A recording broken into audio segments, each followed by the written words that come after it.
Hello dear students, I am professor Brajesh Bagri और मैं आप सभी का स्वागत करता हूं हमारे चैनल ब्रजेश बागड़ी में। सो डियर स्टूडेंट्स, आज हम कंटिन्यू करने वाले हैं क्वाड्रेटिक इक्वेशन क्लास 10th की एक्सरसाइज 4.3 का क्वेश्चन नंबर 11th। इसके पहले के क्वेश्चंस हम लोग प्रीवियस वीडियोस में डिस्कस कर चुके हैं। So now moving towards the next question number 11th। सो यहाँ पर हम लोग क्वेश्चन 11 समझेंगे। Sum of the areas of two squares is 468 square metre. दो स्क्वायर्स हैं, ये दो स्क्वायर्स हैं और उन दोनों स्क्वायर्स के एरिया का सम 468 स्क्वायर मीटर गिवन है। If the difference of their perimeters, अब एरिया का जो सम है वो कितना दे रखा है 468, और जो उनके पैरीमीटर्स का डिफरेंस है, ठीक है, पैरीमीटर्स का डिफरेंस दिया है 24 metre. So find the sides of the two squares. दो कंडीशंस दे रखी है, एक एरिया की कंडीशन, एक पैरीमीटर की कंडीशन, और हमें क्या बोला गया है कि दोनों स्क्वायर्स की साइड्स फाइंड कीजिए। तो हमने अज्यूम कर लिया let the sides of the two squares be x metre and y metre. दोनों स्क्वायर्स की साइड्स हमने एक्स और वाई मीटर अज्यूम कर ली। अब क्या होगा, जब दोनों स्क्वायर्स की साइड्स हमने अज्यूम कर ली है तो अब हम देखेंगे उसका पैरीमीटर, हम उसके पैरीमीटर के बारे में बात करेंगे। सो देखिए दोनों का पैरीमीटर क्या होगा। पैरीमीटर का फॉर्मूला होता है 4 इंटू साइड, राइट। तो पहले वाले स्क्वायर का पैरीमीटर हो जाएगा 4x और दूसरे वाले स्क्वायर का पैरीमीटर हो जाएगा 4y। अब क्या गिवन था कि दोनों के पैरीमीटर्स का डिफरेंस 24 है। So 4x minus 4y is equals to 24। पहली इक्वेशन ये बन गई। अब यहाँ से क्या किया, 4 कॉमन ले लिया। 4 कॉमन लेंगे तो इक्वेशन बन जाएगी x minus y is equals to 6 और x is equals to y plus 6। आप किसी भी फॉर्म में से एक्सप्रेस कर सकते हैं। Then second condition is given कि दोनों स्क्वायर्स के एरिया का सम 468 गिवन है। दोनों स्क्वायर्स के एरिया का सम 468 गिवन है। तो यहाँ पर ध्यान दीजिएगा, दोनों स्क्वायर्स के एरिया के सम की बात हो रही है ना। तो अब अगर हम दोनों स्क्वायर्स का एरिया कंसीडर करें तो पहले स्क्वायर का एरिया हो जाएगा एक्स स्क्वायर, दूसरे स्क्वायर का एरिया हो जाएगा वाई स्क्वायर। साइड स्क्वायर होता है ना एरिया ऑफ स्क्वायर, और उसका सम दे रखा है 468। तो यहाँ पर हमने एक्स की वैल्यू क्या निकाली थी, 6 प्लस वाई, वो यहाँ रख दी और सब्सटीट्यूशन मेथड से हमने इन दोनों इक्वेशंस को सॉल्व किया। फाइनली ये x की वैल्यू को यहाँ पर सब्सटीट्यूट कर दिया तो पूरी एक क्वाड्रेटिक इक्वेशन बन गई। Y square plus 6y minus 216 is equals to 0। अब इस इक्वेशन को आप किसी भी मेथड से सॉल्व कर लें, whether you can use factorisation method और आप यहाँ पर क्वाड्रेटिक फार्मूला मेथड यूज़ करके इसको सॉल्व कर सकते हैं। तो आपको दो आंसर्स मिल जाएंगे वाई के, एक मिलेगा -18 और 12। लेकिन -18 तो पॉसिबल ही नहीं है क्योंकि कभी भी किसी स्क्वायर की जो साइड है वो नेगेटिव नहीं हो सकती है। इसका मतलब फाइनल आंसर इज़ 12। एक्स की वैल्यू 12 हो गई तो दूसरा जो स्क्वायर है उसकी साइड क्या हो जाएगी, यहाँ पर देखिए एक्स की वैल्यू क्या थी y प्लस 6, तो दूसरा हो जाएगा 12 प्लस 6 मतलब 18 metre. Okay, now next question. Now we are going to discuss example number 15th। देखिए अब एग्जाम्पल 15th एनसीईआरटी की बात कर रहा हूँ मैं। एनसीईआरटी का example number 15th of quadratic equations. A motor boat whose speed is 18 kilometre per hour in still water. एक मोटर बोट है, उसकी स्पीड दे रखी है स्टिल वाटर में 18 kilometre per hour. Takes 1 hour more to go 24 kilometer upstream than to return downstream to the same spot। यहाँ पर बताया जा रहा है, आप लोगों को याद होगा मैंने पहले भी समझाया था कि अप स्ट्रीम जो होता है, अप स्ट्रीम मतलब लहरों के अपोजिट जाना और डाउन स्ट्रीम का मतलब होता है लहरों के साथ जाना। तो ऑब्वियसली जब आपकी मोटर बोट लहरों के साथ जा रही है तो आपको टाइम कम लगेगा क्योंकि मोटर बोट की स्पीड और लहरों की स्पीड ऐड हो जाएगी। लेकिन जब आप अप स्ट्रीम जा रहे हैं तो आपको टाइम ज़्यादा लगेगा क्योंकि मोटर बोट की स्पीड और लहरों की स्पीड आपस में सब्ट्रैक्ट हो जाएगी। लहरें क्या करेगी, मोटर स्पीड को कम कर देगी। तो यहाँ पर वही बताया जा रहा है कि एक मोटर बोट है, उसकी स्पीड स्टिल वाटर में मतलब रुके हुए पानी में जो उसकी स्पीड है वो है 18 किलोमीटर पर आवर। तो जब वो 24 किलोमीटर्स का अप स्ट्रीम ट्रैवल करती है और same distance down stream travel करती है तो अप स्ट्रीम जाने में उसको 1 घंटा ज़्यादा लगता है, 1 hour ज़्यादा लगेगा। ऑब्वियसली अप स्ट्रीम के टाइम में ज़्यादा टाइम लगेगा अप स्ट्रीम ट्रैवल में। So find the speed of the stream. तो बताइए स्ट्रीम यानी कि लहरों की स्पीड क्या होगी। So let us assume that the speed of stream भी x किलोमीटर पर आवर। हमने क्या अज्यूम कर लिया, स्ट्रीम की जो स्पीड है वो x किलोमीटर पर आवर है। अब हम निकालेंगे मोटर बोट की speed in up stream. Up stream में हमें मालूम है स्पीड जो होती है माइनस हो जाती है। तो स्टिल वाटर की स्पीड में से हमने स्ट्रीम की स्पीड को माइनस कर दिया, ये अप स्ट्रीम की स्पीड हो गई। फिर speed of water in down stream, downstream की स्पीड का बात करेंगे तो डाउन स्ट्रीम में स्टिल वाटर में बोट की स्पीड और स्ट्रीम की स्पीड यानी कि लहरों की स्पीड ऐड हो जाती है, ये ऐड हो गई। अब निकालते हैं time taken to go upstream. Upstream जाने में कितना टाइम लग रहा है, तो देखिए अप स्ट्रीम का डिस्टेंस दे रखा है 24, अप स्ट्रीम की स्पीड दे रखी है 18 माइनस एक्स। तो यहाँ पर टाइम का फॉर्मूला लगा देंगे, distance upon speed, that means 24 upon 18 minus x hours. Now similarly we can find time taken to go downstream. Downstream की स्पीड दे रखी है 18 प्लस एक्स और डिस्टेंस तो वही है 24। So again formula is same, distance upon speed यानी कि 24 अपॉन 18 प्लस एक्स आवर्स।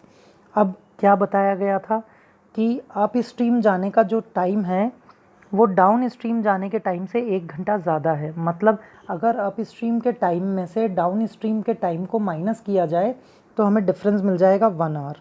ये देखिए, ये अप स्ट्रीम का टाइम, ये डाउन स्ट्रीम का टाइम, दोनों को माइनस किया तो डिफरेंस कितना हो गया, 1 आवर। अब यहाँ पर हमने एलसीएम ले लिया, ये जो 24 है इसको 18 प्लस एक्स से मल्टीप्लाई कर दिया, इस वाले 24 को 18 माइनस एक्स से मल्टीप्लाई कर दिया और दोनों जो है आपस में मल्टीप्लाई होकर उस साइड हमने ट्रांसपोज कर दिया 1 के पास। ये इक्वेशन आप लोगों को सॉल्व करनी है। इस इक्वेशन को सिंप्लीफाई करने पर आपको एक क्वाड्रेटिक इक्वेशन मिल जाएगी, ये क्वाड्रेटिक इक्वेशन बनेगी x square plus 48x minus 324 is equals to 0। Now again the same condition holds, you can solve this quadratic equation either by the method of factorization or by the method of quadratic formula। तो यहाँ पर quadratic formula method लगाई गई है minus b plus minus under root of b square minus 4ac upon 2a। तो वो method से हमने इसको सॉल्व किया, सॉल्व करने पर हमारे पास दो आंसर्स आ गए, एक 6 और एक -54। अब यहाँ पर जो x है वो नेगेटिव तो हो नहीं सकता है क्योंकि x क्या था, स्पीड था। इसका मतलब फाइनल आंसर क्या कंसीडर करेंगे हम, 6। That means speed of stream is 6 kilometres per hour. Okay, now next question, next topic अब हम लोग शुरू करेंगे। Next topic is nature of roots. Nature of roots की बात करेंगे। देखिए हम लोगों ने क्वाड्रेटिक फार्मूला से रूट्स निकालना सीखा है। अगर सपोज क्वाड्रेटिक इक्वेशन है a x square plus b x plus c is equals to 0, तो जो रूट्स होते हैं उनका फार्मूला होता है minus b plus minus under root b square minus 4ac upon 2a। अब क्या करो, ये दोनों टर्म्स को सेपरेट कर लो। सेपरेट कर लो मतलब ये जो 2a है ये ऊपर वाली दोनों टर्म्स में अलग अलग कर दिया, तो माइनस बी अपॉन 2a, और ये जो प्लस माइनस साइन है इसको भी अलग अलग कर दिया, तो minus b upon 2a plus under root b square minus 4ac upon 2a। ये पहली टर्म हो गई। दूसरी टर्म ये हो जाएगी minus b upon 2a minus under root b square minus 4ac upon 2a। हम यही दोनों निकालते हैं क्वाड्रेटिक फार्मूला से, वही हमने लिखा है।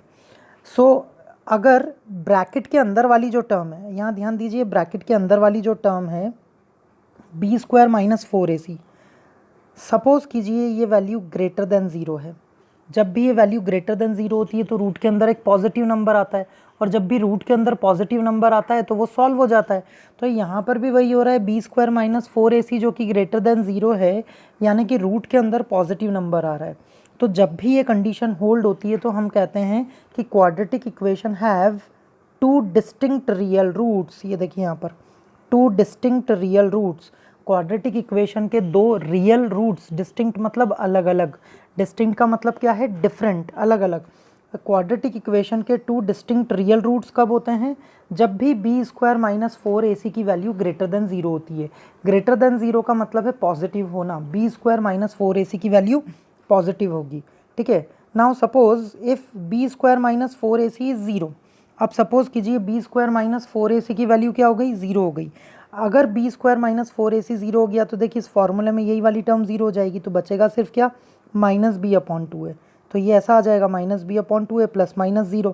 अब इस माइनस बी अपॉन 2a में से प्लस 0 करो माइनस 0 करो, यही आंसर आना है। मतलब जो 2 रूट्स आएंगे एक्स के, जो 2 आंसर्स आएंगे वो दोनों इक्वल होंगे। तो अब दूसरी कंडीशन क्या बन जाती है कि अगर बी स्क्वायर माइनस 4ac की वैल्यू 0 है, अगर बी स्क्वायर माइनस 4ac 0 है, इसका मतलब जो रूट्स हैं क्वाड्रेटिक इक्वेशन के वो इक्वल हैं, इक्वल मतलब सेम है, इक्वल रियल रूट्स हैं। सो फाइनली यहाँ पर वापस मैं ये बताऊँगा कि रियल एंड डिस्टिंक्ट रूट्स कब होते हैं, जब b square minus 4ac greater than 0 होता है, और रियल एंड डिस्टिंक्ट रूट्स कब होते हैं, जब बी स्क्वायर माइनस 4ac 0 होता है। ठीक है, अब थर्ड केस देखेंगे, if b square minus 4ac is less than 0, अगर b square minus 4ac less than 0 हुआ तब तो ब्रैकेट के अंदर नेगेटिव नंबर आ गया, और रूट के अंदर नेगेटिव नंबर आ गया, और रूट के अंदर अगर नेगेटिव नंबर आ जाता है तो वो तो इमेजनरी नंबर बन जाता है, इमेजनरी मतलब जो रियल नहीं है। तो जब भी b square minus 4ac less than 0 होगा तो उसका मीनिंग क्या होगा, नो रियल रूट्स। क्या बोलेंगे उसको, नो रियल रूट्स। अब ये इतनी देर से हम बी स्क्वायर माइनस 4ac का नाम ले रहे हैं, इसे मैथ्स की टर्म्स में कहा जाता है डिस्क्रिमिनेंट। इस बी स्क्वायर माइनस 4ac को हम क्या कहते हैं, डिस्क्रिमिनेंट, जिसको हम कैपिटल डी से रिप्रेजेंट करते हैं। So D is equals to b square minus 4ac, और ये जो डी होता है, अगर डी पॉजिटिव है, डी पॉजिटिव का मतलब है रियल एंड डिस्टिंक्ट रूट्स, अगर डी ज़ीरो होता है तो उसका मीनिंग होता है इक्वल एंड रियल रूट्स, और अगर डी नेगेटिव आता है तो उसका मतलब होता है no real roots. Okay, so these are the various conditions. Now अब यहाँ पर क्वेश्चन देखेंगे, एग्जाम्पल नंबर 16। एग्जाम्पल 16 में क्या बताया जा रहा है, इस क्वेश्चन में कहा गया है find the discriminant of the quadratic equation. इस क्वाड्रेटिक इक्वेशन का डिस्क्रिमिनेंट निकालना है और फिर उसका नेचर बताना है। देखिए 2x square minus 4x plus 3, तो यहाँ पर लगा लीजिए डिस्क्रिमिनेंट का फॉर्मूला मालूम है आपको, बी स्क्वायर माइनस 4ac, ए की वैल्यू 2 है, बी की वैल्यू -4 है और सी की वैल्यू 3 है। सॉल्व करेंगे तो आंसर आ जाएगा -8। -8 नेगेटिव आता है, तो अभी अभी हमने समझा था जब भी डिस्क्रिमिनेंट नेगेटिव आएगा इसका मतलब जो रूट्स होंगे वो इमेजनरी होंगे, मतलब no real roots. So the equation has no real roots. Okay, now next question हम देखेंगे, एग्जाम्पल नंबर 17।